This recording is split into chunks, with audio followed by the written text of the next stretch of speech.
मैं जितना टूटी फूटी आवाज में जितना साधना जी समझ पाई हूँ मैं दुरुस्त करवाती हूँ। प्रेम शुक्ला जी, साधना जी ये कह रही हैं कि आप लोगों के पास अब लीडर्स का अकाल आ गया है, अलावा प्रधानमंत्री नरेंद्र मोदी के और इक्के दुक्के नेताओं के आपके पास कोई नहीं बचा है, जितना मैं समझ पाई हूँ। अभी मैं उनकी आवाज दुरुस्त करवा देती हूँ। बस उन्हीं के नाम पर आप कब तक वोट ऐसे पाते रहेंगे? यहाँ दिल्ली में देखिए ना, एमसीडी में आपकी सरकार इसलिए नहीं, मतलब आपके काउंसलर्स जो है नहीं आ पा रहे हैं इसलिए क्योंकि यहाँ मोदी जी नहीं आए थे प्रचार करने। देखिए रुबिका जी, आदरणीय प्रधानमंत्री नरेंद्र मोदी जी हमारे नेता, आदरणीय शाह जी हमारे नेता है, आदरणीय जगत प्रसाद नड्डा जी हमारे नेता है, आदरणीय राजनाथ सिंह जी हमारे नेता है, और हमारे पास नेताओं का पूरा नक्षत्र मंडल है। लेकिन वो परेशान है जिनके नेता जो है हिमाचल प्रदेश प्रचार करने गए, न गुजरात प्रचार करने गए, वो कह रहे कि आपके पास एक ही नेता है। अब जहां तक रही बात एनसीडी के एग्जिट पोल के जो रिजल्ट है, इसी तरह के रिजल्ट आते हैं, लेकिन मन में सवाल एक सामान्य व्यक्ति के नाते मेरे मन में भी आता है कि भाई दिल्ली को गैस चैम्बर बना देने के कारण क्या दिल्ली की जनता प्रसन्न है आम आदमी पार्टी से?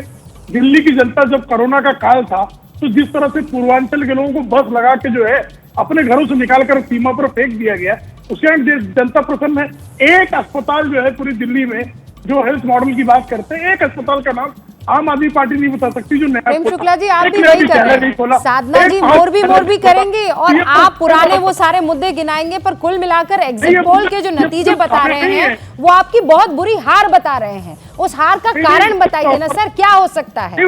भ्रष्टाचार बार बार, जबकि आपकी तरफ से तो सर बड़े बड़े आरोप लगाए गए ना, जेल मंत्री मसाज करवा रहे थे, ये तस्वीरें आई। उसके बाद आपने कहा कि ये शराब नीति के चलते जो है भयंकर वाला भ्रष्टाचार इन लोगों ने किया हुआ है। फिर आपने कहा कि स्कूल मॉडल जो है ये झूठा मॉडल है।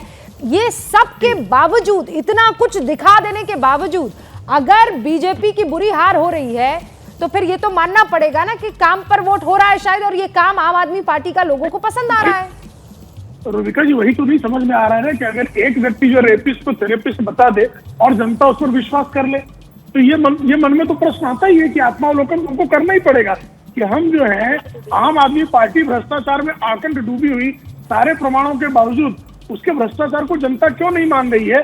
ये निश्चित तौर पर हमारे लिए आत्मावलोकन का प्रश्न है। एक व्यक्ति रेपिस्ट को थेरेपिस्ट बता दे तब भी जनता उस पर विश्वास कर ले, तो हमको सोचने की, चिंतन करने की आवश्यकता तो है कि हम कहाँ चूक रहे हैं और वो इतनी बड़ी गलतियां करने के बाद भी सफल क्यों हो रही है। आत्मावलोकन का विषय हमारे लिए निश्चित तौर पर होगा अगर इस तरह का परिणाम आता है तो। वरना आपको क्या लग रहा है, क्या परिणाम आएगा सर? मुझे तो अभी भी लग रहा है कि भारतीय जनता पार्टी को जीतना चाहिए। एक कार्यकर्ता को तो हमेशा जो है आखिरी पल तक सर, पर वो आपका कॉन्फिडेंस ऐसा लग रहा है कि आप 250 में से 350 ना दे दे दिल्ली में। नहीं, मैं कोई आम आदमी पार्टी का कार्यकर्ता नहीं हूँ। केजरीवाल की तरह जो है मैं झूठ का पहाड़ नहीं रख सकता।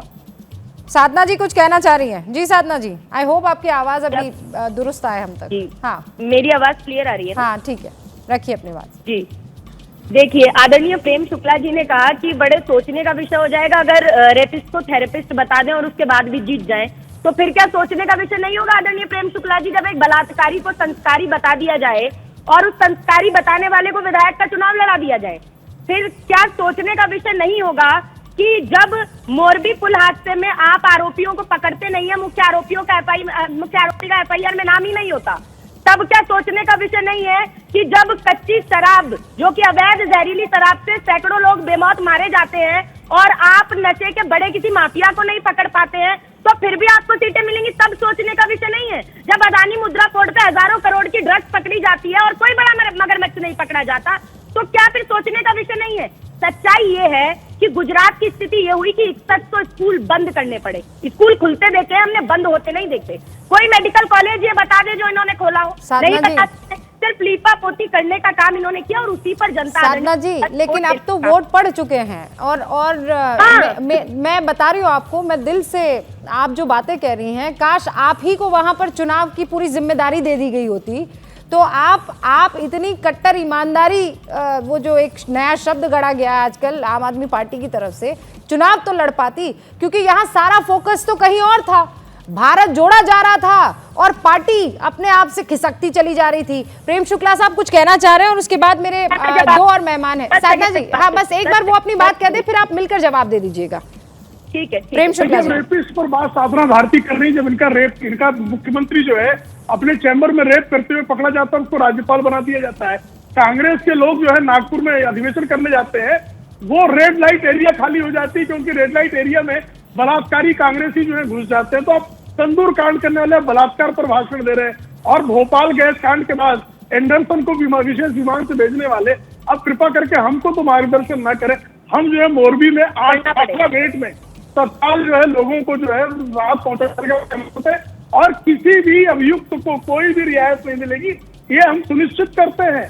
कोई कांग्रेस की तरह जो है रेपिस्ट को बचाने के लिए अशोक गहलोत जैसे बयान नहीं देते जी। साधना जी, थोड़ा सा अशोक गहलोत जी किस तरह से रेपिस्टों के समर्थन में खड़े होते हैं, जरा उसको सुन लीजिए, समझ लीजिए। नहीं सर, लेकिन फैक्ट्स आपके एकदम गलत है। आपने राजस्थान के मुख्यमंत्री का जिक्र तो किया, लेकिन सच्चाई ये है कि बिल्किस बानो में संस्कारी ब्राह्मण कहते हुए कोई और नहीं, आप ही के मौजूदा विधायक जिनको टिकट दी गई है वो कहते हुए नजर आए हैं। बयान आपको लगता है अशोक गहलोत ने बयान नहीं दिया था? नहीं, अशोक गहलोत ने बयान दिया, तो आप ये कह रहे हैं कि अशोक गहलोत के बयान के बाद वो फॉलो करके उन्होंने बिल्किस बानो पर 11 दोषियों को लेकर ये बयान दे दिया कि वो संस्कारी ब्राह्मण है। वो उस कमेटी में भी सर मौजूद थे, जिस कमेटी ने डिसाइड किया था कि उनको छोड़ देना चाहिए कि नहीं छोड़ देना चाहिए। जो गलत है वो गलत है, पीरियड सर। इसके आगे ना कुछ, इसके ना पीछे कुछ। फिलहाल ये आंकड़े ये बता रहे हैं कि बीजेपी की सरकार गुजरात में बन रही है। ये आंकड़े ये बता रहे हैं कि हिमाचल में एक बार फिर से रिवाज बदल रहा है, और रिवाज क्या कि हिमाचल प्रदेश में बीजेपी सरकार बना ले जा रही है। फिलहाल आप सभी का बहुत बहुत शुक्रिया। एमसीडी में बीजेपी की बुरी शिकस्त हो रही है, आंकड़े ये भी बता रहे हैं। शुक्रिया आप सभी का। वक्त की कमी, हम लौटेंगे जल्दी, आप देखते रहिए एबीपी न्यूज। क्या मजबूरी है मेरी, बताइए। मैं अभी आपको बताती हूँ कि मैंने ओए होए होए होए, नमकीन के चटकारे लेते हुए टकटकी मार के डिबेट शो को पॉज रिपीट कर करके देख रहे हैं जोगिंदर जी। इनकी तरह आप भी देखें अपनी फेवरेट डिबेट्स को रिपीट कर, और डाउनलोड कीजिए एबीपी लाइव ऐप अपने स्मार्ट टीवी पर।